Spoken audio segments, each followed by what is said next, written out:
Hello friends, welcome back all of you in S pharma. आप सभी कैसे हैं? आई होप कि आप सभी ठीक ही होंगे। तो आज की इस वीडियो में हम लोग बात करेंगे फार्माकोलॉजी फर्स्ट का, जो कि आपको बी फार्म फोर्थ सेमेस्टर में पढ़ना होता है। और फार्माकोलॉजी के एग्जाम आपके ही करीब आ चुके हैं और आज हम लोग महामैराथन वाली वीडियो कवर करने जा रहे हैं। और इस वीडियो का जो डिस्क्रिप्शन है इसमें हम लोग कवर करेंगे अपना यूनिट नंबर 1 और 2, जितने भी long and short important question बनते हैं यूनिट नंबर 1 और 2 से। टोटल क्वेश्चन यहाँ पे अटेम्प्ट किए जाएंगे विद सोल्यूशन के साथ, ठीक है। क्योंकि यहाँ मोटी हेडिंग से क्लियर भी आपको हुआ होगा कि solved short and long question. Short और लॉन्ग क्वेश्चन जितने भी आएंगे वो यूनिट नंबर 1 और 2 के सबके यहाँ सोल्यूशन भी मिलेंगे, मतलब क्वेश्चन के साथ आपको सोल्यूशन भी मिलेंगे। और ये यूनिट होने वाले यूनिट नंबर 1 और 2 के। और ये मैं कह दूं कि ये अभी ये पार्ट फर्स्ट की वीडियो है। इसके बाद पार्ट सेकंड जो वीडियो आएगी उसमें हम लोग यूनिट नंबर 3, 4, 5 मतलब रिमेनिंग के यूनिट भी हम लोग कवर कर लेंगे। लेकिन क्या है, नेक्स्ट वीडियो में एक ही वीडियो में 5 यूनिट कवर करना थोड़ा सा इम्पॉसिबल है, क्योंकि वीडियो बहुत लंबी हो जाएगी और आप लोग थोड़ा सा बोरियस भी फील करेंगे इतनी लंबी वीडियो देखने के लिए। इसलिए यहाँ पे आपको 12 पार्ट वाइज वीडियो मिलती है और इंपॉर्टेंट महामैराथन की वीडियो ये। तो वीडियो को आप लोग एंड मिस मत करिएगा, लास्ट तक जरूर देखिएगा। तो और उसके बाद जो भी डाउट्स आपको क्लियर हो सके और जो भी कंटेंट है आपको इजी लैंग्वेज में भी मिल सके, ठीक है। तो चलिए वीडियो को स्टार्ट करते हैं। अगर चैनल पर आप पहली बार हैं तो वीडियो को लाइक और चैनल को सब्सक्राइब भी कर दें, ताकि नेक्स्ट वीडियो का इन्फॉर्मेशन सबसे पहले आप तक पहुंचे, ठीक है। और वीडियो अगर अच्छी लगेगी, कुछ क्वेश्चन आपको अच्छे लगेंगे तो अपने प्यारे से हाथों से एक प्यारा सा कमेंट तो जरूर करिएगा, ठीक है। तो अब आइए हम लोग जानते हैं क्वेश्चन। डिफाइन फार्माकोलॉजी, सबसे पहले जो यूनिट नंबर फर्स्ट के क्वेश्चन बनते हैं लॉन्ग वाले, define pharmacology and discuss various route of drug administration. ये कई बार क्वेश्चन पुटअप किया गया है, 7 नंबर में भी या तो 10 मार्क्स में भी, कोई किसी में भी पूछ सकता है। Define pharmacology, discuss various route of drug administration, ठीक है। तो कुछ भी पूछ सकता है, तो इससे आप लोग घबराइएगा मत। ये बहुत आसान क्वेश्चन है, ठीक है। केवल आपको पेशेंस बना के एंड वीडियो का मिस मत करिएगा, बस लास्ट तक जरूर देखिएगा। अभी हर एक क्वेश्चन को मैं क्लियर इतने आसानी तरीके से करूंगा और आप लोग बहुत आसान तरीके से सीख भी जाएंगे और कैसे क्वेश्चन अटेम्प्ट करना है ये भी मैं बता दूंगा, ठीक है। तो फार्माकोलॉजी का पहले आपको डेफिनेशन देना है, उसके बाद various route of drug administration के बारे में बताना है, ठीक है। अब इसी का हम लोग अब जान लेते हैं अपना सोल्यूशन। सबसे पहले हम जानेंगे कि फार्माकोलॉजी की डेफिनेशन क्या है, ठीक है। अब यहाँ इस नोट्स में आपको दूसरी नोट्स में दिख रहा होगा कि फार्माकोलॉजी इंट्रोडक्शन टू फार्माकोलॉजी। कहने का सेंस ये है कि अब हम उस पर सबसे पहले इंट्रोडक्शन या डेफिनेशन या डिस्क्राइब आएगी बात तो वही लिखिएगा, बात सेम ही होने वाली है। तो सबसे पहले ये जो फार्माकोलॉजी की डेफिनेशन हम लोग कुछ इस तरह लिखेंगे कि pharmacology is a branch of science that deals with the study of drug and there effects on living system. ये जो हमारी फार्माकोलॉजी होती है ये एक साइंस की ब्रांच होती है जो डील्स क्या करती है, हमारे ड्रग की स्टडी को और उस ड्रग का हमारे लिविंग सिस्टम में क्या इफेक्ट है, ये इस दोनों चीज को हमारी डील्स करती है। ये जो हमारी फार्माकोलॉजी है, ओवरऑल कहने का सेंस ये है कि हमारी फार्माकोलॉजी एक साइंस की ब्रांच है जो कि ड्रग और ड्रग का इफेक्ट लिविंग सिस्टम पे किस तरह होने वाला है उसको ये मैनेज करती है हमारी फार्माकोलॉजी। अब it explain how drug act, how they are absorb, distributed, metabolize and excreted from the body. ये जो हमारी फार्माकोलॉजी होती है ये भी एक्सप्लेन करती है कि कोई भी ड्रग हमारे बॉडी में कैसे डिस्ट्रीब्यूट हो रहा है, कैसे एब्जॉर्ब हो रहा है, कैसे मेटाबोलाइज हो रहा है, कैसे वह एक्सक्रिएट हो रहा है। ओवरऑल कहने का मतलब ये है कि ये फार्माकोलॉजी हमारी एडीएमई प्रोसेस को भी पूरा डिटेल्स में ही बताती है, ठीक है। उसके बाद नेक्स्ट पॉइंट हमारा क्या है, फार्माकोलॉजी ब्रेक डाउन 2 वर्ड्स। ये जो फार्माकोलॉजी अगर देखा जाए इसको तोड़ा गया है तो 2 वर्ड्स में तोड़ा गया है। पहला वर्ड हमारा फार्माकोन है, दूसरा वर्ड हमारा लोगोस है। अब फार्माकोन मतलब होता है ड्रग्स एंड लोगोस मतलब स्टडी। ओवरऑल कहने का सेंस ये निकल के आ रहा है कि जिसमें हम लोग ड्रग की स्टडी करते हैं उसको हम लोग फार्माकोलॉजी बोलते हैं। Pharmacology help in understanding the therapeutic uses, side effect, toxic effect and safe dosages of drug. Pharmacology हमें यह भी सीखने में मदद करती है जैसे किसी भी ड्रग का थेरापेटिक यूज क्या है, साइड इफेक्ट उसका क्या है, टॉक्सिक इफेक्ट क्या होता है और उस ड्रग का सेफ डोजिंग क्या है। ये सारी चीजें भी हम अपने फार्माकोलॉजी की अगर हेल्प ले रहे हैं तो बहुत अच्छे तरीके से ये सारी चीजें हम लोग सीख पाते हैं, ठीक है। अगर इसी में 2 मार्क्स में पूछ लेता है कि define the pharmacology and right it's branch, तो इसी में हम लोग ब्रांच भी कवर कर लेते हैं। अगर कुछ इस तरह क्वेश्चन आता है तो इसके 2 ही ब्रांच मेनली होते हैं, फार्माकोकाइनेटिक और फार्माकोडायनेमिक। कोकाइनेटिक्स में हम लोग पढ़ते हैं एडीएमई प्रोसेस, ठीक है। Pharmacokinetic study the movement of drug inside the body from entry to elimination. इसमें हम लोग ड्रग की मूवमेंट को जानते हैं, ठीक है, जो हमारे बॉडी में हो रहा है। और ड्रग की मूवमेंट का मतलब ड्रग की एंट्री से लेके जब तक हमारे बॉडी से वह ड्रग निकल ना जाए उसके बीच में कितनी प्रोसेस आती हैं, सबकी स्टडी हम लोग अपने फार्माकोकाइनेटिक्स में ही करते हैं। अब ये फार्माकोडायनेमिक्स क्या होता है? Pharmacodynamics studies the effect of a drug on the body. Pharmacodynamics में हम लोग ये पढ़ते हैं कि उस ड्रग का हमारे बॉडी पे क्या इफेक्ट है, उसको हम लोग फार्माकोडायनेमिक्स में पढ़ते हैं, ठीक है। अब इसी में हमारा रूट ऑफ एडमिनिस्ट्रेशन भी पूछा गया है, तो रूट ऑफ एडमिनिस्ट्रेशन हम लोग बहुत इजी लैंग्वेज में इसमें क्लियर कर लेंगे, क्योंकि 7 या 10 मार्क्स का ये क्वेश्चन जो है फिक्स हो जाता है। तो रूट ऑफ ड्रग एडमिनिस्ट्रेशन आपके क्वेश्चन में ऑलरेडी मेंशन किया गया था और हम लोग क्वेश्चन को डिस्कस कर लिए हैं, अब हम उसी का दे रहे हैं आंसर। अब route of drug administration, route का मतलब होता है रास्ता या मार्ग या कोई भी चीज जिसकी हेल्प से कहीं जा रहा होता है, उसी को हम लोग रूट बोलते हैं।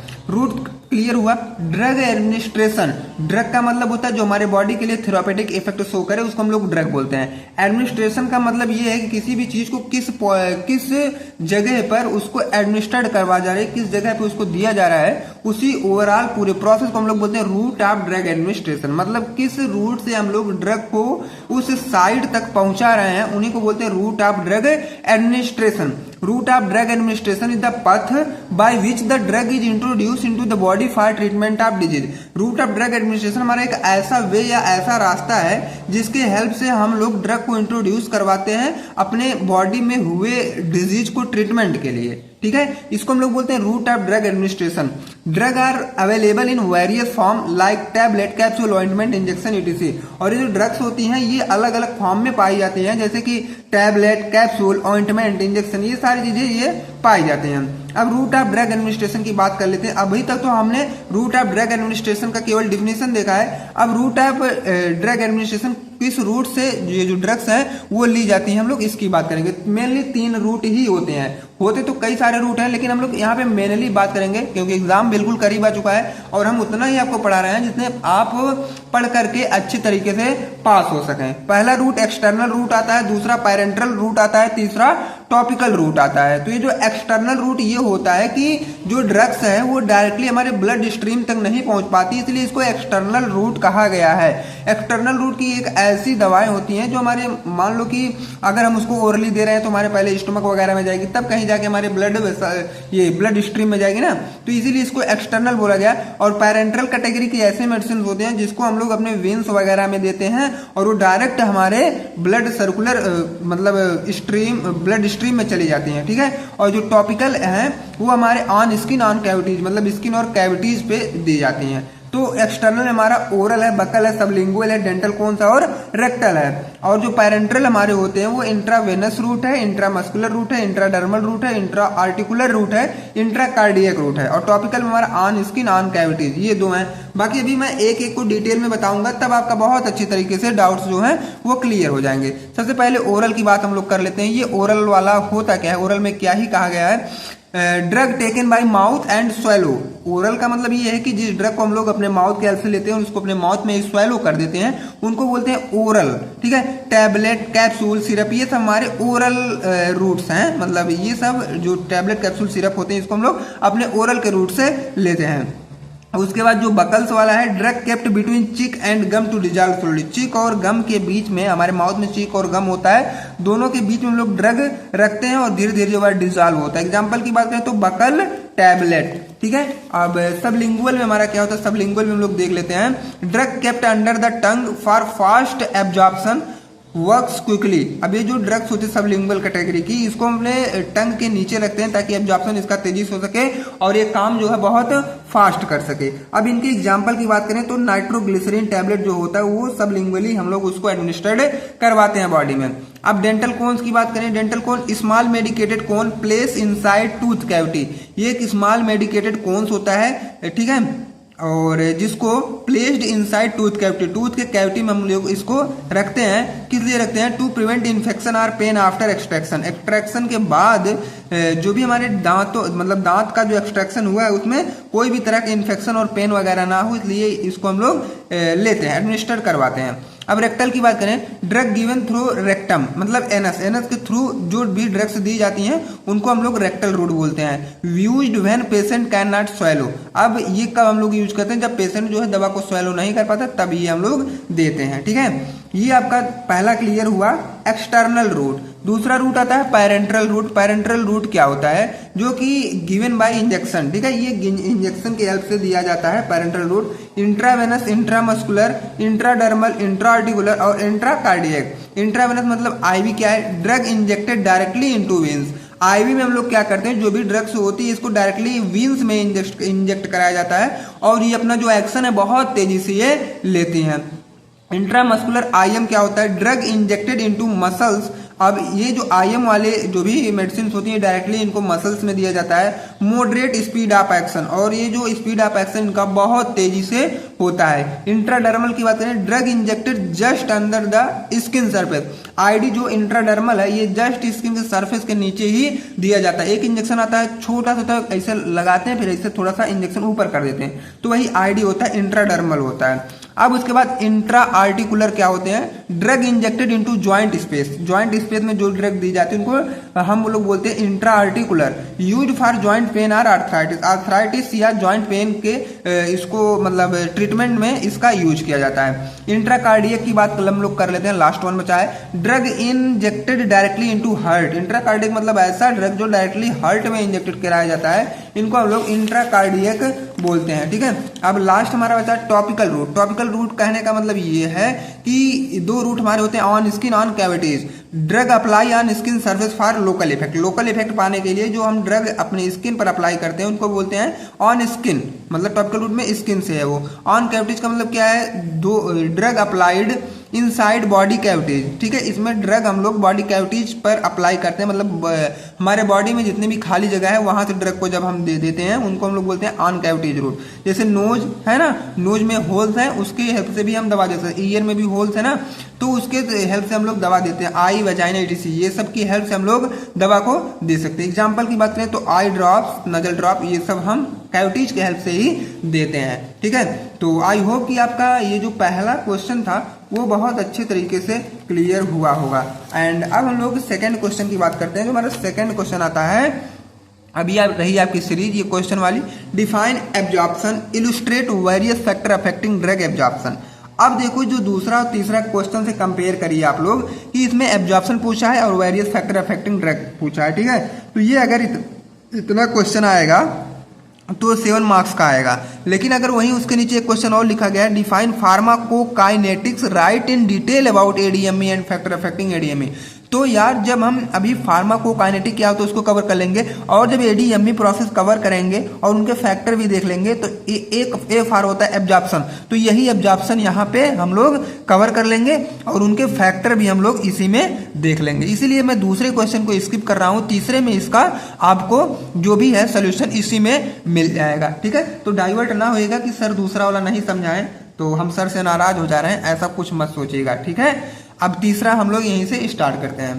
तो एक रिक्वेस्ट आपसे है कि अगर आप सब अभी भी चैनल लाइक और सब्सक्राइब नहीं किए तो कर लीजिए, ताकि नेक्स्ट वीडियो का इन्फॉर्मेशन सबसे पहले आप तक पहुंचे, और एक प्यारा सा कमेंट तो जरूर करें ताकि हमको लगे कि आप लोग हमसे ऐड हैं और सपोर्ट कर रहे हैं। ठीक है, अब चलिए हम लोग फार्माकोकाइनेटिक्स को देखते हैं, बहुत ही डिटेल में देखेंगे फार्माकोकाइनेटिक्स। ठीक है, तो इसी यहाँ पे आपका फार्माकोकाइनेटिक का नोट्स आ गया ना। अब जिसमें हम लोग अपना एडीएमई टोटल प्रोसेस हम लोग इसी में कवर कर लेंगे, और हमारे साथ जितने भी स्टूडेंट रह के अपना स्टार्टिंग से ही स्टडी किए होंगे वो ये सब वीडियो में जब स्टार्टिंग बनाया था ना बहुत आसान लैंग्वेज बनाया था, और अब देखो यार जाहिर सी बात है कि स्पीड थोड़ा सा हमको इंक्रीज करना पड़ रहा है। ठीक है, उस समय 1x की स्पीड थी, अब 1.25 तो जरूरी किए हैं, क्योंकि इसलिए कि आपका एग्जाम बिल्कुल आपके करीब है और कम समय में ज्यादा चीज आपको देनी है, इसलिए थोड़ा सा अगर स्पीड तेज है तो उसको आप लोग मैनेज कर लीजिएगा, क्योंकि यार टाइम कम है और हमारे पास कंटेंट ज्यादा है और पढ़ना ज्यादा चीजें हैं। ठीक है, तो आइए हम लोग अब थर्ड क्वेश्चन की बात करते हैं, फार्माकोकाइनेटिक्स का। फार्मा अगर देखा जाए तो फार्मा का मतलब होता है ड्रग से रिलेटेड, और काइनेटिक्स वर्ड का मतलब होता है मूवमेंट। ओवरऑल देखा जाए तो ड्रग की मूवमेंट को ही हम लोग बोलते हैं फार्माकोकाइनेटिक्स, और ये मूवमेंट हमारा ड्रग कहाँ करेगा, हमारे बॉडी में ही तो करेगा, क्योंकि हम लोग फार्माकोलॉजी पढ़ रहे हैं बॉडी से रिलेटेड, तो ये ड्रग जो है हमारे बॉडी में ही मूवमेंट करेगी।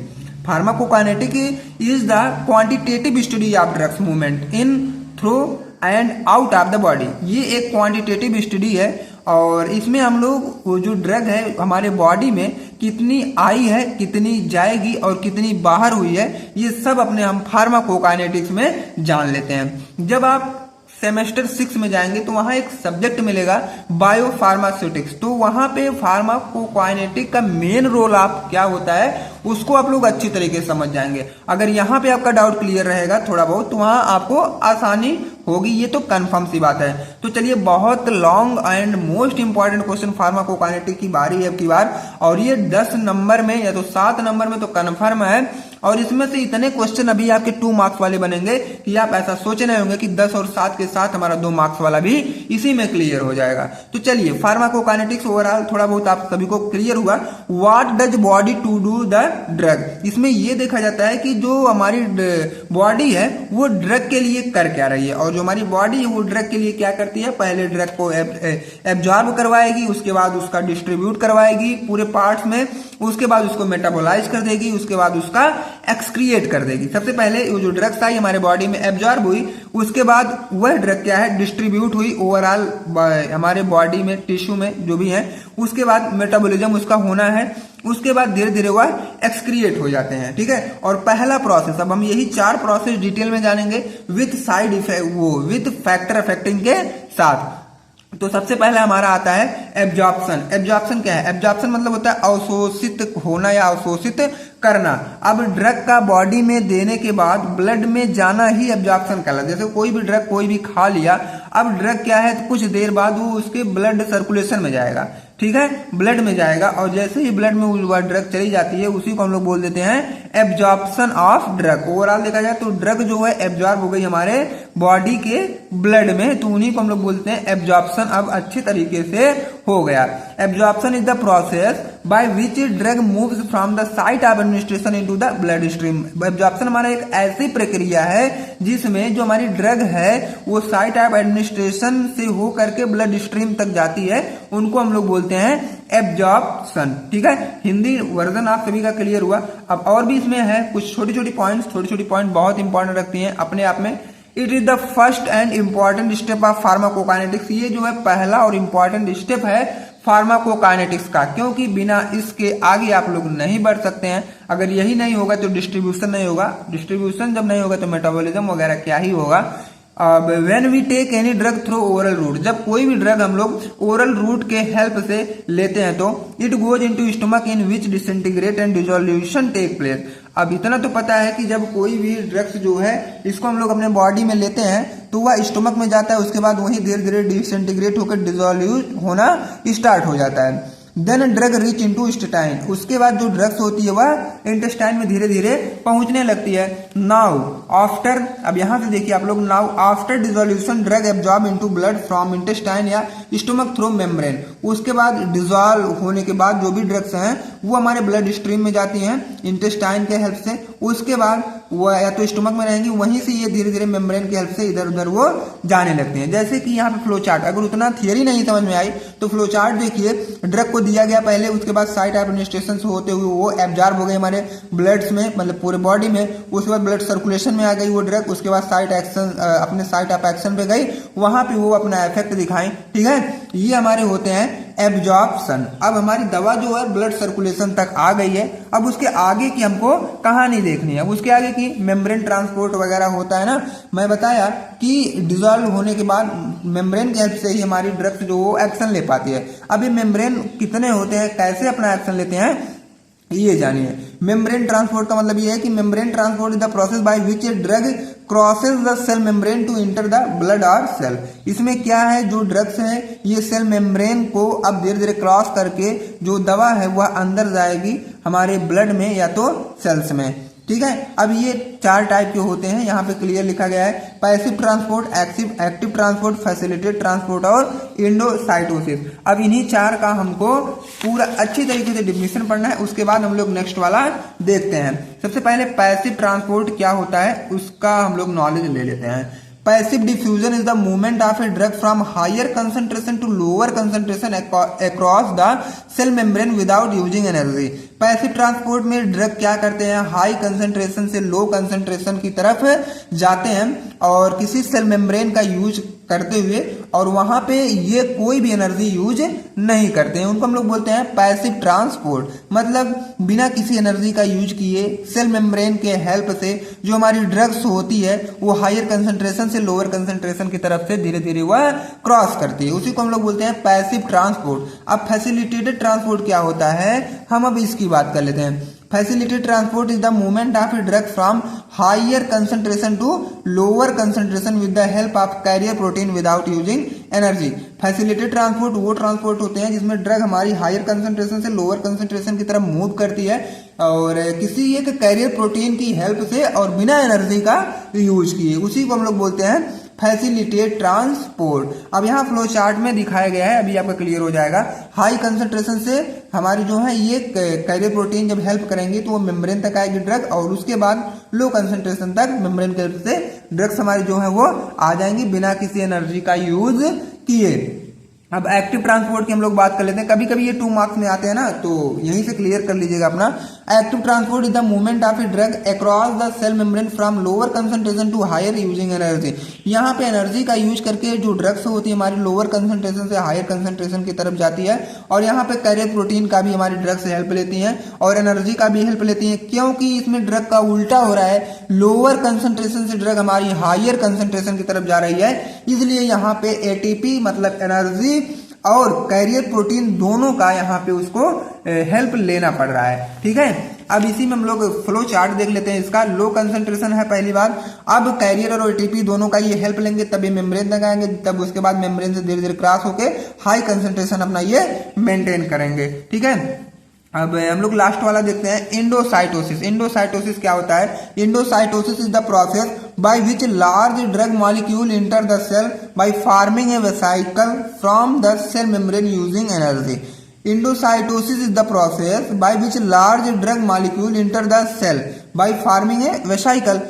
अब देखिए क्या है, सेल में लार्ज ड्रग मॉलिक्यूल इंटर होते हैं, उसके बाद ये वेसिकल बनाते हैं सेल मेम्ब्रेन पर एनर्जी का यूज करते हुए। ठीक है, अब क्या है, लार्ज ड्रग मॉलिक्यूल ये है सेल मेम्ब्रेन को घेर लेंगे, पूरा सराउंड कर लेंगे, उसके बाद वेसिकल बना लेंगे, उसके बाद ड्रग उसमें धीरे धीरे एंट्री कर जाएगा। ठीक है, यही हमारे होते थे एंडोसाइटोसिस। इतना आपका क्लियर हो गया होगा।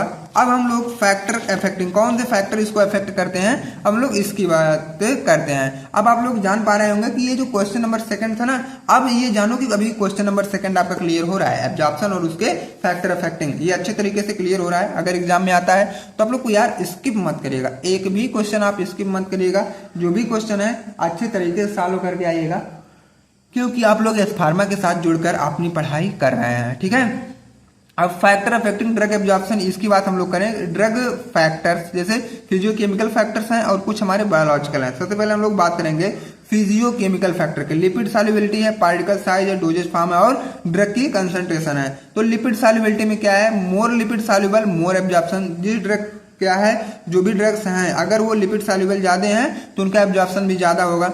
Fast soluble drug fast absorb, जो fast soluble drug fat soluble drug जो है ये फास्ट एब्जॉर्ब इसका होता है, मतलब एब्जॉर्प्शन इसका तेजी से होता है। पार्टिकल साइज के बेस पे क्या है, स्मॉल साइज रहेंगे एब्जॉर्प्शन तेज होगा, लार्ज साइज रहेगा तो एब्जॉर्प्शन स्लो होगा। डोजेज फॉर्म में देखें स्पीड ऑर्डर इसमें इंजेक्शन सबसे पहले, उसके बाद सोल्यूशन एब्जॉर्ब होगा, उसके बाद कैप्सूल एब्जॉर्ब होगा, उसके बाद टैबलेट, उसके बाद कोटेड टैबलेट, ये सबसे पहले एब्जॉर्ब वाली प्रोसेस है। उसके बाद ड्रग कंसंट्रेशन क्या हाई कंसंट्रेशन रहेगा तो डिफ्यूजन इसमें तेजी से होगा। अब सेकंड की बात करें बायोलॉजिकल बॉडी फैक्ट, बायोलॉजिकल या बॉडी फैक्टर्स की बात हम लोग करें। ए में सरफेस एरिया और बी वाला ब्लड फ्लो और सी वाला पीएच ऑफ मीडियम, डी वाला गैस्ट्रिक इंपटिंग टाइम और ई वाला प्रेजेंस ऑफ फूड। अब एक एक को हम लोग इसमें भी जानेंगे।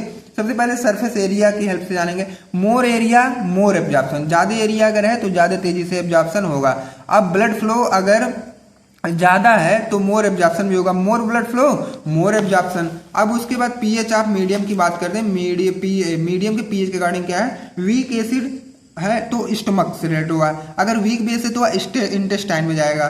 गैस्ट्रिक इंपटिंग टाइम क्या है, फास्ट इंपटिंग अगर होगा तो फास्ट एब्जॉर्प्शन भी होगा। प्रेजेंस ऑफ फूड में क्या है, फूड में डिले और रिड्यूस एब्जॉर्प्शन, अगर फूड है आपके स्टमक में, तो एब्जॉर्प्शन डिले भी हो सकता है, कभी कभी कम भी हो सकता है। तो एब्जॉर्प्शन की सारी हिस्ट्री क्लियर हुई। अब डिस्ट्रीब्यूशन का नंबर यहाँ पे आता है। Distribution in absorption drug reach into systemic circulation, मतलब एब्जॉर्प्शन के बाद हमारी ड्रग्स जो है ये सिस्टमिक सर्कुलेशन में आ जाती है, मतलब ब्लड में आ जाती है। अब ये ड्रग डिस्ट्रीब्यूट होगी हमारे बॉडी के अलग अलग टिश्यू सेल्स में, ठीक है। Drug distribution is the process by which drug moves from the blood stream to different tissues and organ of the body after absorption. Absorption के बाद ये जो ड्रग्स हमारी आई हमारे ब्लड स्ट्रीम में, अब ब्लड स्ट्रीम की हेल्प से अब वो हमारे अलग अलग टिश्यूज और हमारे बॉडी के अलग अलग ऑर्गन्स में उसका डिस्ट्रीब्यूशन होगा। ब्लड से ड्रग के अलग अलग पार्ट्स तक पहुंचना ही डिस्ट्रीब्यूशन कहलाता है। सबसे पहले एब्जॉर्प्शन होगा, डिस्ट्रीब्यूशन होगा, मेटाबॉलिज्म होगा, उसके बाद एक्सक्रीशन होगा। जब यही 4 प्रोसेस हो जाता है, ओवरऑल एडीएमई की प्रोसेस कंप्लीट हो जाती है। अभी हम लोग पहुंचे हैं डिस्ट्रीब्यूशन पे। अब डिस्ट्रीब्यूशन के कौन कौन से फैक्टर अफेक्ट कर रहे हैं इसका हम लोग बात कर लेते हैं कि कौन कौन से फैक्टर इसको अफेक्ट करते हैं। Distribution is very important step of pharmacokinetics. देखा जाए तो डिस्ट्रीब्यूशन जो है ये बहुत इंपॉर्टेंट स्टेप होता है फार्माकोकाइनेटिक्स का। क्यों? Because in which drug reach to site of action then bind with receptor and give pharmacological action. क्योंकि इसमें ये होता है कि जो हमारी ड्रग्स होती है वो अपने रिसेप्टर पे, मतलब साइट ऑफ एक्शन की हेल्प से वो रिसेप्टर पे पहुंच जाती है, तब जाके हमारे बॉडी में फार्माकोलॉजिकल एक्शन उसको प्ले करना होता है। It is also depend on many factors, और ये हमारे बॉडी के अलग अलग फैक्टर्स पर डिपेंड करती हैं। जैसे हमारे बॉडी में ब्लड फ्लो का रेटिंग कैसा है, लाइपोफिलिसिटी क्या है, कैपिलरी परमिबिलिटी क्या है, प्लाज्मा प्रोटीन बाइंडिंग क्या है, और कुछ भी ऐसे फैक्टर होते हैं जो हमारे डिस्ट्रीब्यूशन को अफेक्ट करते हैं। तो एक एक फैक्टर का हम लोग अब धीरे धीरे नॉलेज लेंगे। सबसे पहले हम बात करें ब्लड फ्लो का। ब्लड फ्लो का सिस्टम क्या है? Where will be more blood flow there will be more distribution. अगर ज्यादा ब्लड फ्लो हो रहा है तो जाहिर सी बात है डिस्ट्रीब्यूशन भी ज्यादा होगा। अगर हाई ब्लड फ्लो है तो सबसे पहले डिस्ट्रीब्यूशन ब्रेन, हार्ट, किडनी में होगा। लो ब्लड फ्लो है तो स्केलेटल मसल्स में होगा, ठीक है। अब दूसरे फैक्टर की बात करें तो लाइपोफिलिसिटी का क्या ही मैटर है। Greater the lipid solubility of drug faster is it's distribution. जितना ज्यादा लिपिड सॉल्युबिलिटी रहेगा उस ड्रग का, मतलब लिपिड सॉल्युबल जितना ज्यादा ड्रग रहेगा उतना तेजी से इसका डिस्ट्रीब्यूशन होगा। बिकॉज मेम्ब्रेन इज लिपोफिलिक, क्योंकि मेम्ब्रेन जो है लिपोफिलिक होता है, so drug can easily cross. इसलिए ड्रग्स जो हमारी होती है वह आराम से उसको क्रॉस कर पाती है। लिपोफिलिसिटी अगर जितना ज्यादा है डिस्ट्रीब्यूशन भी उतना ज्यादा होगा। अब उसके बाद हम लोग थर्ड देखते हैं कैपिलरी परमिएबिलिटी मेथड क्या होता है। The higher the permeability of A capillary the greater will be distribution of drugs. अब देखो परमिएबिलिटी अगर कैपिलरी की ज्यादा है तो डिस्ट्रीब्यूशन ऑफ ड्रग भी ज्यादा होंगे, बस क्लियर सी बात है। प्लाज्मा प्रोटीन बाइंडिंग यहाँ पे क्या ही सीन है, इसमें क्या जो भी है प्लाज्मा प्रोटीन बाइंडिंग, मतलब प्लाज्मा जो प्रोटीन से बाइंड करेगा इसमें। When drug reach into systemic circulation, जब ड्रग्स हमारी सिस्टमिक सर्कुलेशन में पहुंच जाती है, then there are 2 form of drug. तो वहां पे ड्रग्स के 2 फॉर्म देखने को मिलते हैं, फ्री ड्रग और बाउंड ड्रग। 2 ड्रग देखेंगे आपको, फ्री ड्रग और बाउंड ड्रग।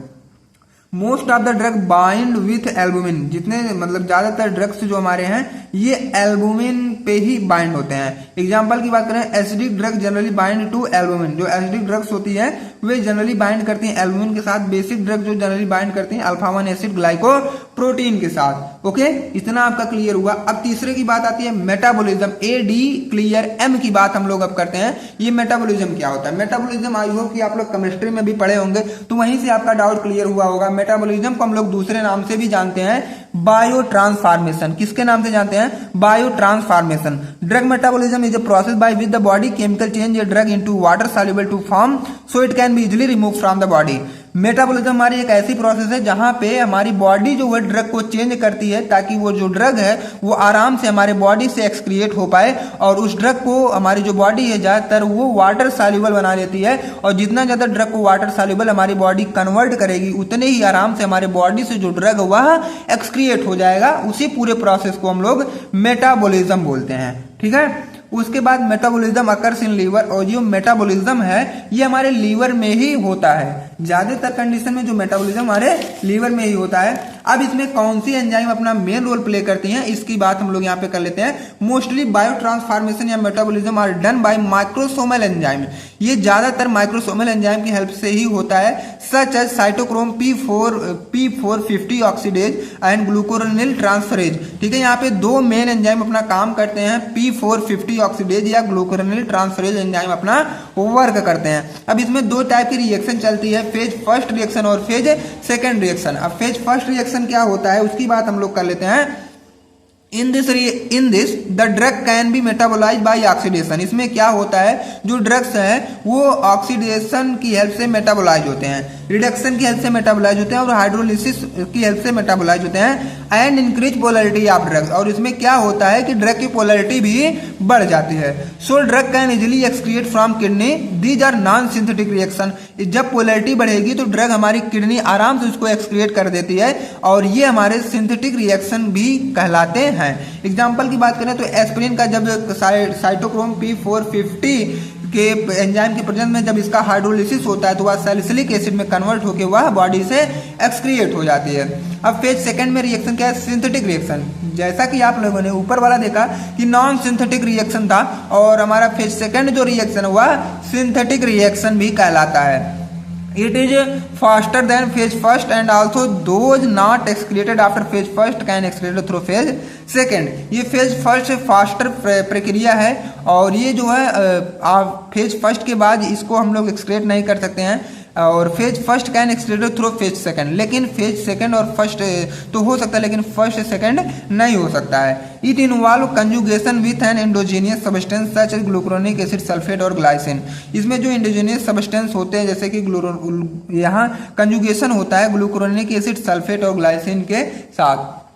ठीक है, इतना आपका क्लियर हुआ। These reaction are more polar so drug can easily excrete by the kidney and liver. ये जो रिएक्शन होती है इसमें जो ड्रग्स हैं ज़्यादातर पोलर बन जाती हैं, इसलिए ड्रग आराम से एक्सक्रिएट हो पाती है हमारी किडनी और लीवर की हेल्प से। सैलिसिलिक एसिड ये है ग्लूक्रोनिक एसिड के प्रेजेंस में ये हमारे एक्सक्रिएट के लायक बन जाती हैं और हमारी बॉडी इसको एक्सक्रिएट कर देती है। अब इसमें कौन कौन से फैक्टर अफेक्ट करते हैं हम लोग उसकी बात कर लेते हैं। ठीक है, factor affecting drug metabolism including stereo chemical aspect. अब इसमें चिल्ड्रन या नियोनेट्स हैं सबसे पहले। एंजाइम नॉट फुली डेवलप, इसमें एंजाइम जो है ये पूरी तरीके से डेवलप नहीं होते हमारे बच्चों में, मतलब चिल्ड्रन या नियोनेट्स में, इसीलिए मेटाबॉलिज्म उनका स्लो होता है, ड्रग टॉक्सिसिटी होने की संभावना जो है ज्यादा होती है। अब ओल्ड एज में क्या ही सिस्टम है, ओल्ड एज में लीवर फंक्शन जो है कम काम करता है, लीवर कम काम करता है इसीलिए मेटाबॉलिज्म स्लो होता है। अगर किसी को लीवर डिजीज हुई है जैसे हेपेटाइटिस, ठीक है, तो सिरोसिस और जॉन्डिस भी इस कंडीशन में हो सकता है और लीवर डैमेज अगर होगा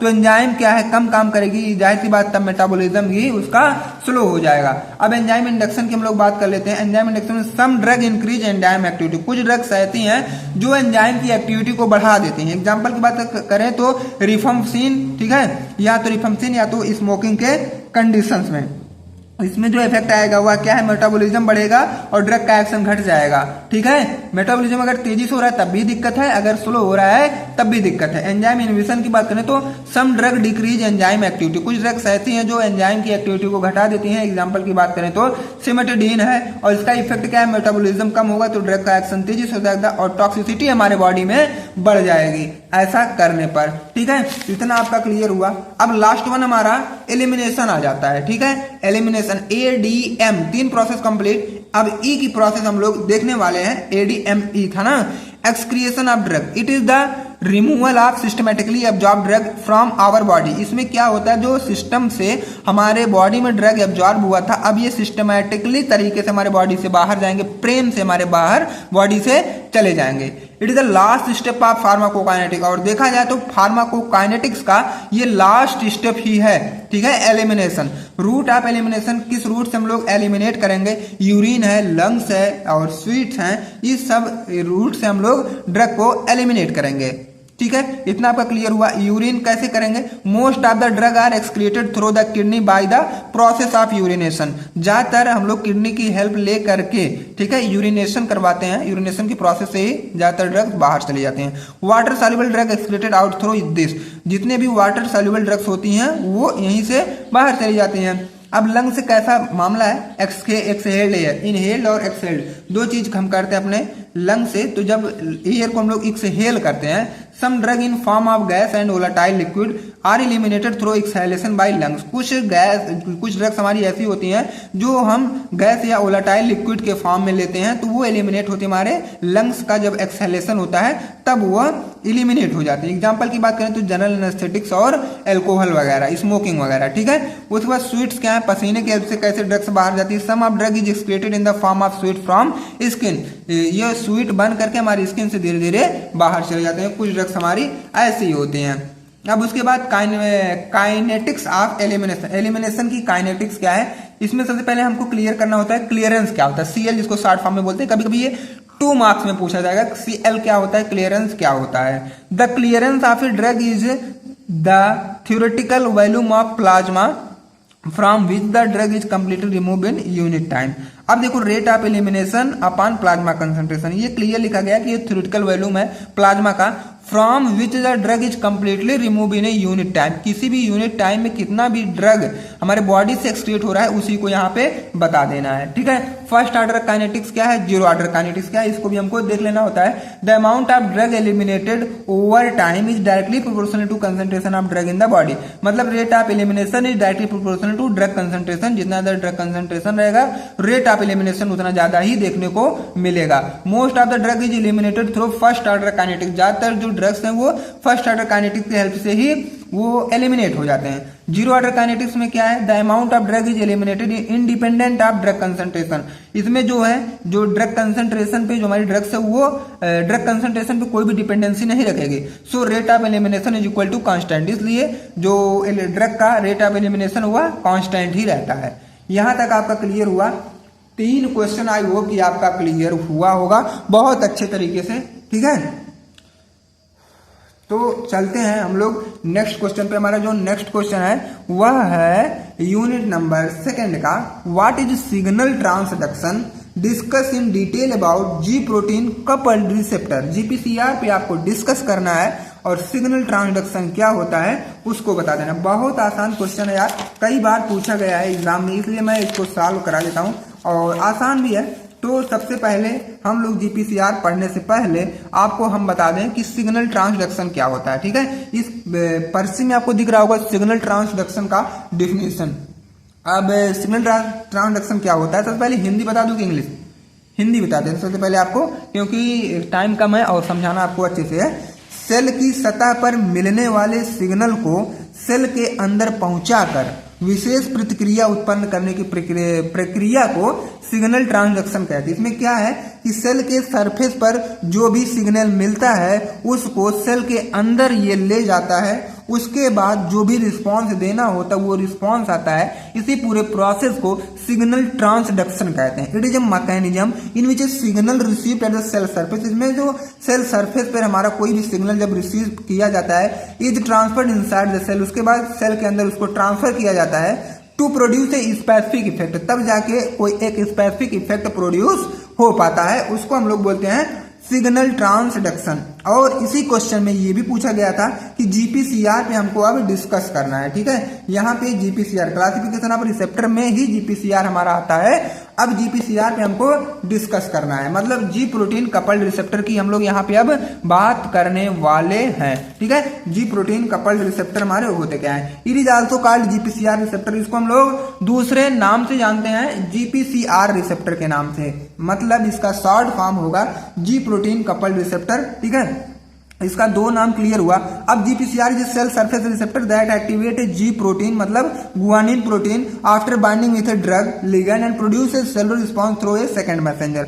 अब जीपीसीआर हमारा एक सेल सरफेस पर प्रेजेंट रिसेप्टर होता है जो कि जी प्रोटीन को एक्टिवेट करता है जब वह ड्रग से बाइंड हो जाता है, तब जब ऐसा या इतना हो जाता है तब जाके हमारे बॉडी में सेलुलर रिस्पांस प्रोड्यूस होता है, तब वह सेकंड मैसेंजर को प्रोसेस धीरे धीरे करने लगता है। उसके बाद क्या है, अब सेकंड मैसेंजर आ गया। GPCR receptor is a family of cell membrane receptor which is activate by G protein, this receptor is made up of, अब देखो जी प्रोटीन तो वो एक्टिवेट कर देता है जो कि 7 हेलिकल से मिलके बना होता है, which are connected to each other, जो कि एक दूसरे से ये आपस में कनेक्ट भी हुए रहते हैं, ठीक है। इतना आपका तो आई होप कि क्लियर हो ही गया होगा।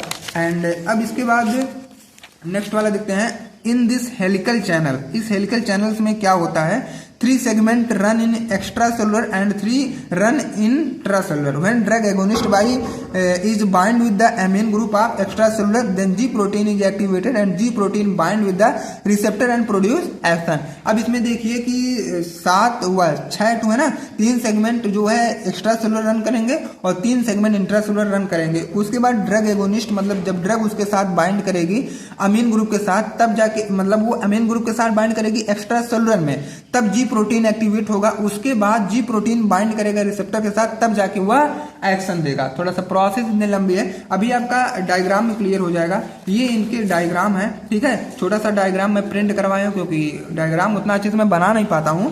अब यहाँ पे दो आपको फेज दिख रहे हैं, यहीं से इसको डिवाइड करिए, एक तरफ इनएक्टिव है और दूसरी तरफ एक्टिव वाले हैं, ठीक है। तो लेफ्ट वाला अब आपका जो है ये इनएक्टिव है और राइट वाला आपका एक्टिव है। अब देखिए ये सेल का सरफेस पूरा सेल सरफेस है, ठीक है, जिसपे जीपीसीआर हमारा प्रेजेंट है। जब ये किसी ड्रग से बाइंड करेगा रिसेप्टर पे जाके, तब इस कंडीशन में क्या होता है, जीटीपी एक्टिव हो जाते हैं, तब मतलब जी प्रोटीन ये एक्टिव हो जाते हैं। अब इनएक्टिव फॉर्म इसलिए क्यों बोला गया कि इसमें जो जीडीपी है वो इनएक्टिव फॉर्म में होते हैं, लेकिन जैसे ड्रग से बाइंड करके रिसेप्टर पे ये जैसे ड्रग बाइंड करेंगे, उसके बाद ये जो जीटीपी है वो क्या है एक्टिव हो जाएगा। उसके बाद ये जो भी एक्शन है वो प्रोड्यूस करवाएगा, मतलब सिग्नल ये प्रोड्यूस करवाएंगे, ठीक है। और बीटा गामा अल्फा पे अलग अलग अपना ये सिग्नल देंगे और अलग अलग तरीके से ये एक्टिवेट भी हो जाएंगे, ठीक है। इतना आपका जो भी डाउट हुआ क्लियर हुआ होगा। अब इसके आगे देखिएगा, GPCR receptor produce action by following three pathway, तीन पैथवे की हेल्प से ये एक्शन लेते हैं हमारे बॉडी में। एडेनिलिन साइक्लेज पैथवे मतलब CMP system, phospholipase DAG pathway, ion channel regulation, ठीक है। अब एक एक को हम लोग डाउट्स क्लियर करेंगे, एक एक का थोड़ा अच्छे तरीके से। एडेनिलिन साइक्लेज पैथवे मतलब सीएमपी पैथवे सिस्टम क्या होता है, इसकी बात हम लोग करें। The adenylyl cyclin pathway also called the cAMP, इसको हम लोग सीएमपी के नाम से भी जानते हैं। It is a signaling mechanism in which activation of a GS protein couple receptor increase CMP formation inside the cell. इसमें क्या होता है, जीएस प्रोटीन कपल रिसेप्टर जब एक्टिवेट हो जाते हैं तो ये जो जीएस प्रोटीन कपल रिसेप्टर वह क्या करते हैं, सीएमपी के फॉर्मेशन को सेल के अंदर बढ़ा देते हैं। उसके बाद फिजिकोलॉजिकल रिस्पांस हमारे बॉडी को मिलना स्टार्ट हो जाता है। उसके बाद फास्फोलाइपेज डैक पैथवे क्या करता है, the phospholipase C pathway is a cell signaling mechanism in which activation of Gq protein couple receptor lead to formation of IP3 and DAG. इसमें क्या होता है, जीक्यू प्रोटीन कपल रिसेप्टर जब एक्टिवेट हो जाते हैं तो ये IP3 और डैक का ये फॉर्मेशन करते हैं, और यही IP3 और डैक जो है सेलुलर रिस्पांस प्रोड्यूस करते हैं। इतना क्लियर हुआ।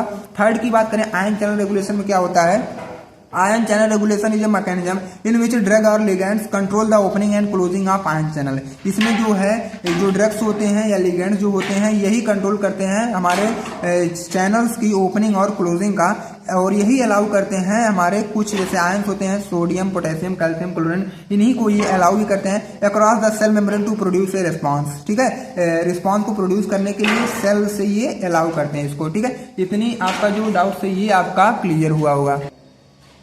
इसके बाद हम लोग नेक्स्ट वाले क्वेश्चन को देखते हैं। नेक्स्ट वाला क्वेश्चन हमारा फिफ्थ वाला आता है, right A short note on mechanism of drug action, ठीक है। मैकेनिज्म ऑफ ड्रग एक्शन पे हमको शॉर्ट नोट बताना है, ठीक है। और बहुत आसान ये है, कई बार क्वेश्चन पुटअप किया गया है आपके एग्जाम में। अब यहाँ पे मैकेनिज्म ऑफ ड्रग एक्शन ये हम लोग जान लेते हैं कि ये जो ड्रग्स हमारी होती है ये जो एक्शन लेती है इसके पीछे क्या कुछ राज या खुफिया जानकारी है, इसको हम लोग जानते हैं। Mechanism of drug action is the specific way by which drug produces its effect in the body. ये एक स्पेसिफिक वे है, मैकेनिज्म ऑफ ड्रग एक्शन एक स्पेसिफिक वे है जिसकी हेल्प से हमारी ड्रग जो है हमारे बॉडी में एक्शन को प्रोड्यूस करती है, हमारे बॉडी को एक्शन इफेक्ट करवाती है, ठीक है। उसके बाद नेक्स्ट पॉइंट इसी में क्लियर किया गया है, it explain how a drug interact with receptor. इसमें ये भी एक्सप्लेन किया गया है कि जो हमारी ड्रग्स होती है वो रिसेप्टर के साथ कैसे इंटरेक्ट करती है, ये भी बताया गया है। एंजाइम्स, आयन चैनल और other cellular component to bring about a biological response. Receptor तो है ही, एंजाइम के साथ, आयन चैनल के साथ, अदर सेलुलर कंपोनेंट के साथ कैसे अपना एक्शन करके हमारे बॉडी में बायोलॉजिकल रिस्पॉन्स क्रिएट करती हैं, इनको हम लोग अब बारी बारी से जान लेते हैं, ठीक है। तो यही अगर हम जान लेते हैं तो हमारा जो मैकेनिज्म है वह क्लियर हो जाएगा। Most of the drugs produce their effect by interacting with the target molecules and show the action. ज्यादातर ड्रग्स हमारे क्या है अपने टारगेट मॉलिक्यूल से इंटरेक्ट करके हमारे बॉडी में एक्शन लेते हैं। During drug give its action through 4 main functional protein. ये जो ड्रग्स हैं ये एक्शन लेते हैं 4 मेन फंक्शनल प्रोटीन के हेल्प से, जैसे एंजाइम है, आयन चैनल है, ट्रांसपोर्टर है और रिसेप्टर है। अब एंजाइम क्या होता है इसकी हम लोग बात कर लेते हैं। Enzyme is a biological catalyst that produce its effect by binding to a specific substrate and converting it into a product through specific mechanism of action. Enzyme हमारी एक बायोलॉजिकल कैटालिस्ट होती है that produce its effect by binding to a specific substrate, जो effect हमारे body में create करती है कि स्पेसिफिक सबस्ट्रेट के बाइंड हो करके उसके साथ and converting it into a product. उसके बाद जब ये बाइंड होती है तब वह प्रोडक्ट में कन्वर्ट हो जाती है through a specific mechanism of action, ठीक है। और उसके पीछे कोई एक स्पेसिफिक मैकेनिज्म ऑफ एक्शन अपना काम भी करता है। It show work two type, दो तरीके से ये अपना वर्क करती है, एंजाइम इंडक्शन और एंजाइम इनहिबिटर। अब एंजाइम इंडक्शन क्या होता है, एंजाइम इनहिबिटर क्या होता है, उसकी बात हम लोग करें। When drug bind with enzyme, जब जो ड्रग्स हैं वो एंजाइम से बाइंड करती हैं and enzyme increase its activity is known as enzyme induction. उसके बाद एंजाइम की एक्टिविटी बढ़ जाती है, उसको हम लोग बोलते हैं एंजाइम इंडक्शन। और एंजाइम इनहिबिटर क्या है, वही क्या है, घट जाएगी। When any drug decrease the activity of enzyme, जब कोई भी ड्रग एंजाइम की एक्टिविटी को कम कर देती है उसको हम लोग एंजाइम इनहिबिटर बोलते हैं, ठीक है। अब आयन चैनल्स क्या है, there are many ion channel in our body which help transmembrane signaling. हमारे बॉडी में बहुत से आयन चैनल होते हैं जो कि हेल्प करते हैं ट्रांसमेम्ब्रेन सिग्नलिंग में और रेगुलेट इंट्रासेलुलर आयनिक कंपोजिशन, इंट्रासेलुलर आयनिक कंपोजिशन को रेगुलेट करने में, ठीक है। अब उसके बाद यहाँ पे देखिए एग्जाम्पल की बात करें तो क्यूनिडीन जो है block the myocardial sodium ion channel और फेनिटोइन मॉड्यूलेट्स सोडियम आयन चैनल। एक ब्लॉक कर रहा है, एक उसको मॉड्यूलेट कर रहा है, ठीक है। अब इसी में हमारा ट्रांसपोर्टर भी आ जाता है। ट्रांसपोर्टर्स क्या करता है, transporters are the protein that is membrane bound. Transporter एक ऐसा प्रोटीन होता है जो कि मेम्ब्रेन से पूरा घिरा होता है and transports the drug inside and outside of the cell. जो ड्रग को क्या करता है, इनसाइड और आउटसाइड सेल्स को, ये मतलब सेल के आउटसाइड और इनसाइड ड्रग को ये ट्रांसपोर्ट करवाता है। देर आल्सो नोन एज कैरियर, इसीलिए इसको हम लोग कैरियर बोलते हैं। एग्जाम्पल की बात करें तो reserpine block the vesicular uptake of norepinephrine. Reserpine जो है वेसिकुलर को ब्लॉक कर देता है ताकि नॉरएपिनेफ्रिन जो वह अपटेक उससे ना हो सके, ठीक है। और रिसेप्टर तो सभी को पता है, रिसेप्टर क्या होता है, हमारी एक बाइंडिंग साइट होती है, ठीक है, जो कि सेल के सरफेस पर प्रेजेंट होती है और उसके बाद ड्रग उस पर बाइंड करता है, तब वह एक्टिवेट हो जाता है, तब हमारे बॉडी में फार्माकोलॉजिकल रिस्पॉन्स आने लगता है। इन्हीं को हम लोग बोलते हैं क्या, रिसेप्टर्स, ठीक है। तो हमारा क्वेश्चन नंबर 5 भी क्लियर हुआ। अब question number 6 most important question है, right a detail note on adverse drug reaction. Question number 6 जो हमारा आता है, ये right a note on adverse drug reaction. अब हम लोग इसकी बात कर लेते हैं एडीआर की, जिसको हम लोग शॉर्ट फॉर्म में बोलते हैं ना एडीआर, एडवर्स ड्रग रिएक्शन। ये भी इसी नोट्स में ही है, सारी चीजें मैं नोट्स में आपके लिए ऑलरेडी लिख के लाया था ना। अब एडीआर की बात हम लोग पहले करते हैं कि एडीआर क्या होता है, पूरा डिटेल में जानेंगे एडवर्स ड्रग रिएक्शन ये होते क्या है, ठीक है। अब an adverse drug reaction means any unwanted or harmful effect of a medicine when it is taken in the correct dose. जब कोई भी मेडिसिन हम लोग करेक्ट डोज में ले रहे हैं, ठीक है, करेक्ट डोज में लेने के बाद भी हमारे बॉडी में साइड इफेक्ट आ जा रहा है, उनको हम लोग बोलते हैं एडवर्स ड्रग रिएक्शन। जैसे एक एग्जांपल अभी मैं आपका क्लियर करूं, जैसे ये ड्रग्स है और रिसेप्टर से बाइंड होकर ड्रग रिसेप्टर कॉम्प्लेक्स बनाया, उसके बाद इनको रिस्पॉन्स देना है हमारे बॉडी में। अब क्या होगा कि अनडिजायरेबल रिस्पॉन्स और डिजायरेबल रिस्पॉन्स, दो तरीके के रिस्पॉन्स हमको मिलेंगे। एडवर्स ड्रग रिएक्शन, अगर अनडिजायरेबल रिस्पॉन्स आ रहा है तो इसी को हम लोग एडवर्स ड्रग रिएक्शन बोल देंगे, अगर सही इफेक्ट आ रहा है तो इसको हम लोग थेरापेटिक इफेक्ट बोल देंगे। इतना आपका क्लियर हो गया ना कि रिस्पॉन्स दो तरीके का मिल सकता है, एडवर्स ड्रग और थेरापेटिक इफेक्ट। मतलब अनडिजायर अगर मिल रहा है तो उसी को हम लोग एडीआर में उसकी काउंटिंग हम लोग कर लेंगे, और अगर डिजायरेबल रिस्पॉन्स दिख रहा है तो वह थेरापेटिक इफेक्ट में हो जाएगा, ठीक है। जैसे ये मान लो हम ही है, ठीक है। अब आप लोग कमेंट करके बताओ कि ये हम है कि दूसरा कोई है, लेकिन हम माने हैं कि ये हम है, ठीक है। अब देखो, अगर हमको फीवर हुआ और हम एंटीपायरेटिक ले रहे हैं, मान लो पीसीएम ले रहे हैं और हम ये सोच रहे हैं कि पीसीएम लेने के बाद हमारा फीवर जो है ठीक हो जाएगा, ट्रीट फीवर के लिए हम लोग पीसीएम ले रहे हैं। लेकिन कुछ देर बाद क्या हुआ, आधे घंटे बाद क्या हुआ कि फीवर कम करने के लिए तो हम पीसीएम खाएं, लेकिन धीरे धीरे देख रहे हैं कि हमारा पेट भी दर्द करने लगा। अब जो ये पेट दर्द वाला मैटर आ गया बीच में, यही एडीआर होता है, एडवर्स ड्रग रिएक्शन। यही होता है कि कोई दवा हम खाएं दूसरे के लिए और काम कोई दूसरा कर गया, उसी को हम लोग एडीआर बोलते हैं, एडवर्स ड्रग रिएक्शन हम उसी को बोलते हैं। अब इनके कॉजेज क्या है, किस वजह से हो सकते हैं एडीआर, जैसे या तो दूसरी मेडिसिन ले हम, टेक अदर मेडिसिन, या तो कोई एलर्जिकल मेडिसिन हम लोग ले लें due to allergies of medicine, या तो मेडिसिन से जिसका एलर्जी हो रही है, या तो ओवरडोजिंग हो जाए, या तो एक्सपायर मेडिसिन हम लोग लेते हैं, तब ये सारी चीजें हमको देखने को मिलती है, ठीक है। अब एडीआर का क्लासिफिकेशन क्या है? क्लासिफिकेशन ऑफ एडीआर मतलब एडवर्स ड्रग रिएक्शन का क्लासिफिकेशन, ये कितने टाइप के होते हैं इसकी हम लोग इसमें बात करेंगे। Adverse drug reaction classify into 5 type. Basically इसको कवर किया गया है 5 तरीके से, type A, type B, type C, type D, type E. ठीक है, अब टाइप ए क्या होता है? टाइप ए का मतलब होता है ऑगमेंटेड। ऑगमेंटेड का मतलब यहाँ पे कोई भी चीज मतलब ड्रग को इंक्रीज किया जाएगा। These reaction occur when amount of drug is increase in the body. ये रिएक्शन तब होती है जब ड्रग्स हमारे बॉडी में ज्यादा हो जाती है, तब टाइप ए की जो रिएक्शन होती है ये होती है। They are more common. अब देखो क्या है, ये मतलब ज्यादातर कॉमनली होता है डोज रिलेटेड एंड प्रेडिक्टेबल। और यह डोज रिलेटेड और प्रेडिक्टेबल मतलब अनुमानित चीजें भी ये हैं कि कभी कभी हो भी सकता है। These type of ADR can be minimize by using dose adjustment और अदर कॉम्बिनेशन ऑफ ड्रग। और इस तरीके के एडीआर को हम लोग मिनिमाइज कैसे करते हैं? डोज का कॉम्बिनेशन करके या तो डोज को एडजस्टमेंट करके हम लोग इसको अपना मैनेज कर लेते हैं। एग्जाम्पल की बात करें तो यहाँ पे हाइपोग्लाइसीमिया कंडीशन में लोग इंसुलिन देते हैं और गैस्ट्रिक इरिटेशन कंडीशन में लोग एस्प्रिन देते हैं। अब टाइप बी की हम लोग इसी में बात करें, बी का फुल फॉर्म होगा बिजारे, मतलब एलर्जिक एडीआर ये भी है। इसको हम लोग दूसरे नाम से बिजारे या एलर्जिक एडीआर के नाम से भी जानते हैं। ठीक है, this type of reaction occurs suddenly with unknown reason. ये अचानक में होता है अननोन रीजन की वजह से। एंड इफेक्ट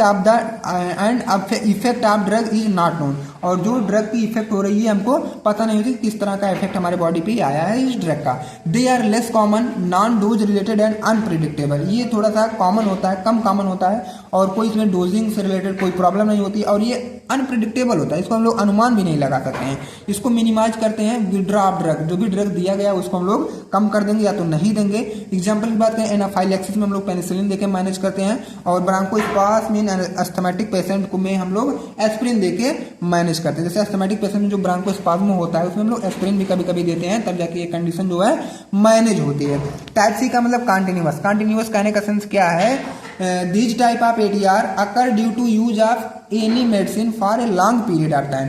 लंबे समय तक जब कोई भी मेडिसिन दिया जाए और उस मेडिसिन की वजह से कोई एलर्जी देखने को मिले तो उसको हम लोग टाइप सी या कॉन्टिन्यूअस एलर्जी बोलते हैं। एग्जांपल की बात करें तो एड्रेनल सप्रेशन के कंडीशन में अगर कार्डिकोस्टेरॉइड दिया जाए तब ऐसा देखने को मिलता है। गैस्ट्रिक अल्सर में एनसेट्स कैटेगरी की दवा दिया जाए तब ऐसा देखने को मिलता है। टाइप 4 की बात करें तो delayed. These type of ADR that appear months और ईयर आफ्टर यूजिंग ड्रग। ये जो है एडीआर ये हमको कब दिखाई देते हैं? जैसे हम लोग ड्रग ले रहे हैं, ठीक है, तो कुछ समय बाद, कुछ महीने और कुछ साल बीतने के बाद ऐसा हमको दिखाई देता है। ठीक है,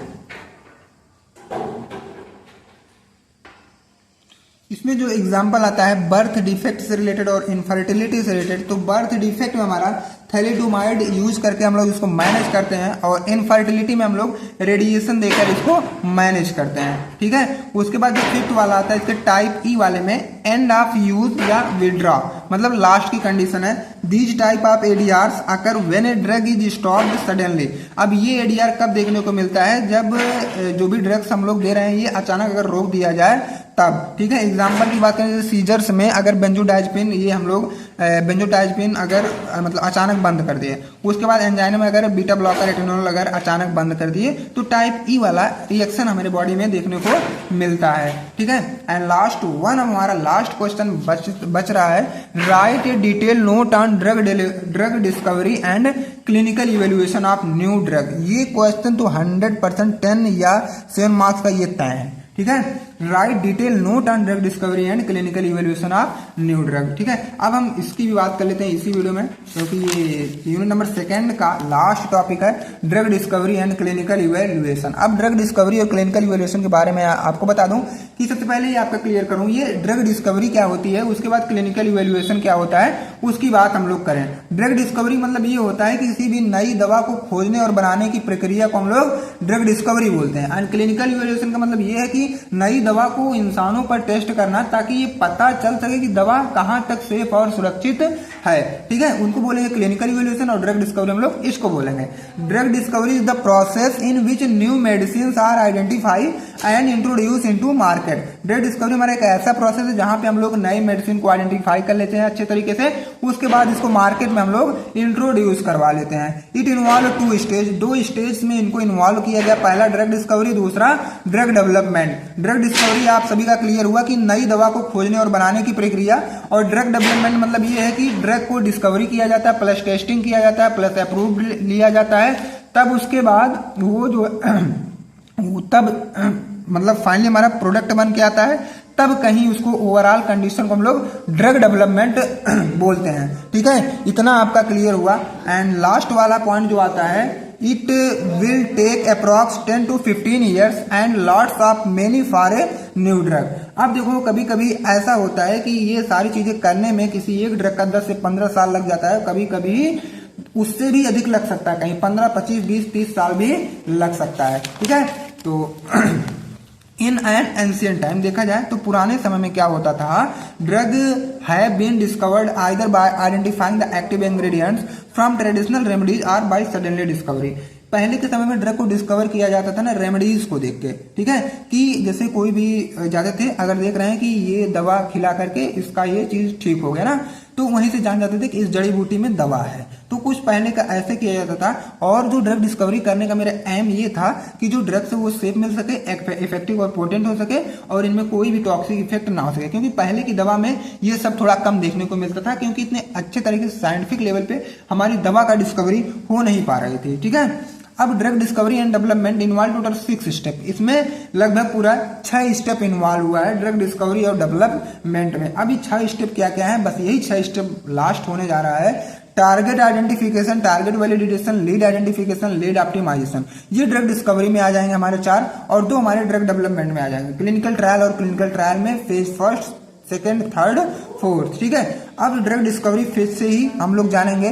तो ये 4 स्टेप हैं ड्रग डिस्कवरी फेज में हमारा, target identification, target validation, lead identification और लीड ऑप्टिमाइजेशन। अब एक एक को हमको क्या करना है, डिटेल में जानना है। अब इन ड्रग डिस्कवरी फेज देखा जाए तो ड्रग डिस्कवरी फेज में we have to identify the disease or problem, then identify the drug which use to cure that disease. सबसे पहले जब हमको कोई भी ड्रग खोजना होता है, सबसे पहले हम लोग ये पता करते हैं कि किस डिजीज के लिए हम लोग ड्रग को खोज रहे हैं। सबसे पहले डिजीज को आइडेंटिफाई करना होता है, तब ड्रग खोजेंगे, तब वो उस ड्रग का यूज करेंगे उस बीमारी पे ताकि वह ठीक हो सके।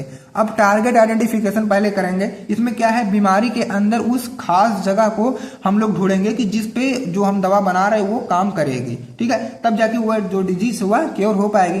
Firstly we have to identify the disease or problem for which we have to find out the drug. सबसे पहले हम लोग आइडेंटिफाई करेंगे डिजीज या प्रॉब्लम को जहां पे हमारी ड्रग जाके काम करेगी। सबसे पहले हम उसको खोजेंगे। इन this step identify the disease, इस स्टेप में हम लोग क्या करते हैं, क्लियर वे में लिखा गया है कि डिजीज को आइडेंटिफाई करेंगे। It can be any organ, यह कोई ऑर्गन हो सकता है, या तो जीन हो सकता है, या तो टिश्यू हो सकता है, या तो प्रोटीन हो सकता है हमारे बॉडी में। सम रिसेप्टर इन्वॉल्व ऑन दिस, कुछ रिसेप्टर इसमें इन्वॉल्व भी होते हैं, जैसे जीपीसीआर है, न्यूक्लियर रिसेप्टर है, आयन चैनल रिसेप्टर है, और एंजाइम रिसेप्टर, ये सब हमारे रिसेप्टर भी इसमें इन्वॉल्व होते हैं टारगेट आइडेंटिफिकेशन में। अब टारगेट वैलिडेशन में क्या है, जैसे इसमें हम लोग डिजीज को खोज लिए और किस साइट पे हमको ये दवा एडमिनिस्ट्रेट करवाना है वो भी खोज लिए, लेकिन टारगेट वैलिडेशन में ये करना है कि जो सारी चीजें हम लोग टारगेट आइडेंटिफिकेशन में किए हैं क्या वह सही है कि गलत, एक बार क्रॉस चेक कर लेना होता है। Now in this step choosing target is analyze and validate that above information is correct or not. जो भी हम लोग टारगेट चूज किए हैं उसको एक बार एनालाइज करेंगे और उसको वैलिडेट करेंगे उस इंफॉर्मेशन को कि वह इंफॉर्मेशन सही है कि गलत। Short listed the causes and effect of the disease, और उस डिजीज का हम लोग कॉज और इफेक्ट को शॉर्ट लिस्टेड करेंगे, मतलब एक लिस्ट बना लेंगे। उसके बाद लीड आइडेंटिफिकेशन में क्या करेंगे, in this step identify the drug that is actually use to cure that disease. इसमें हम लोग क्या करेंगे, अब ड्रग को आइडेंटिफाई करेंगे, उस ड्रग को आइडेंटिफाई करेंगे कि वो हमारे डिजीज को अब फाइनली तरीके से उसको क्योर कर सके। It can be synthesize in laboratory, इसको हम लोग अपने लेबोरेटरी में ही ये करते हैं। Identify that drug which have potential to bind to the identified target successfully. उसके बाद हम लोग उस ड्रग को आइडेंटिफाई करेंगे ताकि वो बाइंड होकर अपना एक्शन वो धीरे धीरे अब सक्सेसफुली तरीके से हमारे बॉडी में शो करे। अब लीड ऑप्टिमाइजेशन, में लोग क्या करेंगे, after successfully choose lead compound now optimize it. उसके बाद जब पूरी तरीके से काम हो जाए उसके बाद लीड कंपाउंड को हमें ये करना होता है, फाइंड करना होता है, उसके बाद उसको ऑप्टिमाइज कर लेना होता है ना। Modify compound for increase effectiveness and safety, फिर धीरे धीरे क्या करेंगे, उस कंपाउंड को हम लोग मॉडिफाई करते रहेंगे और जो भी ड्रग्स है वह इफेक्टिव और सेफ धीरे धीरे होती रहेंगी। Drug can be optimize through various method, और ये जो ड्रग्स है इनको हम लोग ऑप्टिमाइज करते हैं अलग अलग तरीके से, जैसे फंक्शनल ग्रुप में मॉडिफिकेशन करके। मेडिसिनल केमिस्ट्री में आप लोग सार जरूर पढ़े होंगे, उसमें हम लोग फंक्शनल ग्रुप को हटा करके उसका इफेक्ट वगैरह सारी चीजें बढ़ा रहे थे ना, तो वही यहाँ कहने का मतलब है। अब ड्रग को डेवलप कैसे किया जाएगा, ड्रग डेवलपमेंट फेज आ गया ना, इसमें दो हमारे प्री क्लिनिकल और क्लिनिकल। तो इन this phase A drug is develop for the market use, इसमें हम लोग ड्रग को डेवलप करते हैं मार्केट यूज के लिए। इट इन्वॉल्व 2 स्टेप, इसमें 2 स्टेप इन्वॉल्व होते हैं, प्री क्लिनिकल इवेल्युएशन और क्लिनिकल ट्रायल फेज ना, 2 इनमें इन्वॉल्व होते हैं। सबसे पहले हम बात करें प्री क्लिनिकल ट्रायल फेज, इसमें क्या है, before testing a drug on people पे ड्रग की टेस्टिंग करने से पहले we have to confirm that drug is safe and it does not give any harmful effect to the people. ये पहले हम कंफर्म करेंगे ये जो ड्रग्स हमारी सेफ है और ये किसी भी पीपुल्स पे कोई अलग तरीके का हार्मफुल इफेक्ट वगैरह नहीं देगा। सबसे पहले हम लोग इसको आइडेंटिफाई कर लेंगे। For this purpose firstly drug is tested on animal instead of human, और ये सब करने के लिए सबसे पहले ड्रग को हम एनिमल्स पर टेस्टेड करते हैं और ह्यूमंस पे बाद में करते हैं। एनिमल यूज फॉर ट्रायल, कौन से एनिमल हम लोग यूज कर सकते हैं ट्रायल्स के लिए, हम लोग इसकी बात करें तो गुनिया पिग्स है, माइस है, रैट्स है, डॉग्स है, मंकी है, कैट है, ये सब हम इसमें यूज कर सकते हैं। ठीक है, उसके बाद after all this collect information now these studies must provide detail information on dosing and toxicity level, सारी चीज इसमें हम लोग चेक कर लेते हैं। ठीक है, अब लास्ट वन हमारा क्लिनिकल ट्रायल फेज बच रहा है। In this phase drug is apply on human, इसमें हम लोग ड्रग को अप्लाई करेंगे ह्यूमन पे। इट इन्वॉल्व 4 फेज, इसमें 4 फेज इन्वॉल्व होते हैं, फर्स्ट, सेकंड, थर्ड, फोर्थ इसमें होते हैं। फेज फर्स्ट में हम लोग कितना ज्यादा लेंगे, लगभग ड्रग टेस्ट करेंगे 20 से लेकर 80 हेल्दी पीपल पर ड्रग को टेस्ट करेंगे, और इसका मेन पर्पज जो होता है सेफ्टी चेक करने का और साइड इफेक्ट चेक करने का उस ड्रग का होता है। ठीक है, उसका जो मेन पर्पज होता है फार्माकोकाइनेटिक और फार्माकोडायनेमिक और फार्माकोलॉजिकल इफेक्ट को